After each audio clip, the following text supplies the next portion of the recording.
नमस्कार मैत्रिणींनो, श्री स्वामी समर्थ. बुधवारच्या भागात तुमचं पुन्हा एकदा स्वागत आहे. आज मी तुमच्यासाठी एकदम सोप्या, सुंदर आणि एक नंबर कॉम्बिनेशन असलेल्या बॉर्डर रांगोळ्या घेऊन आले. तर व्हिडिओ शेवटपर्यंत बघा त्यासाठी.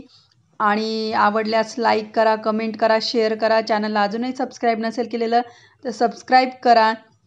एकदम सोप्या आणि कमी वेळेत होणाऱ्या रांगोळ्या ह्या, तर तुम्ही नक्की ट्राय करा. आता बघा, ही पहिली जी आपण बॉर्डर काढतोय तिचं कॉम्बिनेशन लव्हेंडर आणि व्हाईट कलरचं आहे. आपण एखाद्या तुम्ही आता बड्डेला गेला असेल बघा, तिथं ते बलून्स असतात, तर ते फुगे आपले नाही का, त्याचं जर हे व्हाईट आणि लव्हेंडर कलरचं कॉम्बिनेशन असतं बघा, किती सुंदर वाटतं. तशीच ही रांगोळी मी ट्राय केली आज. तर तुम्हीही नक्की ट्राय करा. हा कलर मी तयार केलेला आहे घरच्या घरी. म्हणजे माझ्याकडे असा थोडासा असा गुलाबीसर कलर होता आणि त्याच्यामध्ये व्हाईट कलर ॲड केला आहे. म्हणजे आमसुली कलर होता, थोडासा फेंट आमसुली. तर तुम्ही बनवू शकता तसा कलर. आणि असे मधून बघा ती डिझाईन करून घेतलेली आहे. आणि अशा रेषा मी का करते, एक अल्टरनेट वेगळे कलर टाकते, एक लव्हेंडर एक व्हाईट. तर आपल्याला तिथं दोन कलर कॉम्बिनेशनमध्ये डिझाईन करायची. वेलीच काढणार आहे आपण.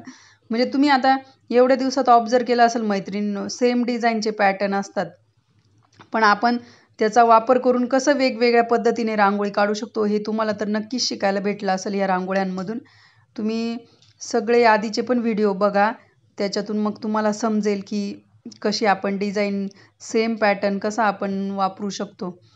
तर बघा किती किती भारी कॉम्बिनेशन वाटतंय बघा. आणि दोन कलर म्हटल्यावर एकदम छान दिसते रांगोळी.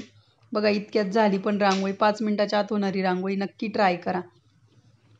आणि कशी वाटती रांगोळी ते पण नक्की सांगा मला मैत्रिणींनो. अशाच पद्धतीने आपली पुढची बॉर्डर रांगोळी आहे.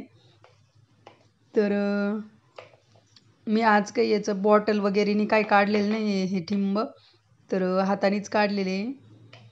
तुम्ही बॉटलच्या साहाय्याने पण काढू शकता. मी मुद्दाम ब्लॅक आणि व्हाईट असे 2 बॅकग्राऊंडवर रांगोळ्या काढून दाखवते तुम्हाला, म्हणजे कशी दिसते रांगोळी व्हाईट असल्यावर बॅकग्राऊंड आणि ब्लॅक असल्यावर.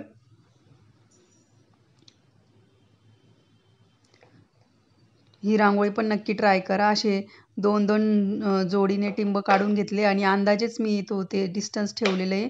तुम्ही एखादं म्हणजे काहीतरी असं माप घेऊन पण काढू शकता, काही प्रॉब्लेम नाही.